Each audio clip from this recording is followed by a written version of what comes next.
32-এর বেশি বা 32 হলেই উপযুক্ত হবে, সেটা তারা তাদের জায়গা থেকে বলল। আমি একজন ঢাকা বিশ্ববিদ্যালয়ের প্রাক্তন ছাত্র হিসেবে বলতে চাই, শুধু ঢাকা বিশ্ববিদ্যালয়কে কেন্দ্র করে এই চাকরিদের বয়সসীমা এটাকে নির্ধারণ করা যাবে না।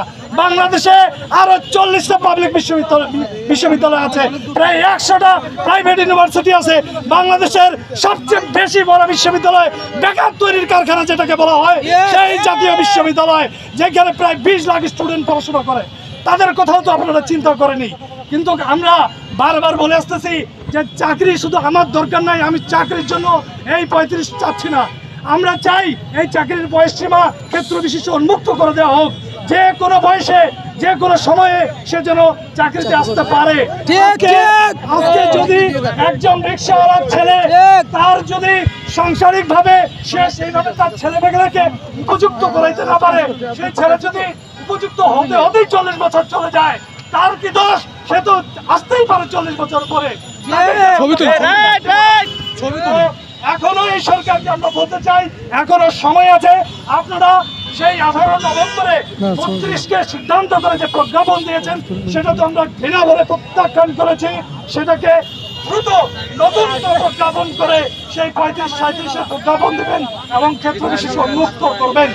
আপনারা জানেন সাম্প্রতিককালে না, এটা সেই 1945 সাল থেকে ইসরায়েল নিয়ে যে ঘটনা, ফিলিস্তিন নিয়ে ঘটনা, যেটা সারা বিশ্ব জানে।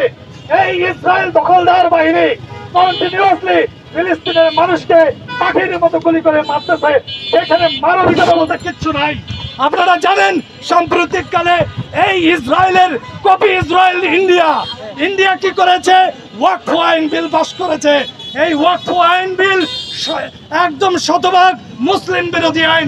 মুসলিমকে এই দেশ থেকে কিভাবে বিতাড়িত করা যায়, সেই জন্যই তারা ওয়াকফ আইন বিল পাস করেছে। বন্ধুরা, আমরা বলতে চাই, দৃঢ় কণ্ঠে বলতে চাই, ভারতকে বলতে চাই, ভারত আমাদের মহান নেতা ভাসানী সাহেব বলেছিল, যেদিন এই দেশের তরুণ যুবকরা বুঝতে পারবে তার দেশের প্রধান শত্রু কারা।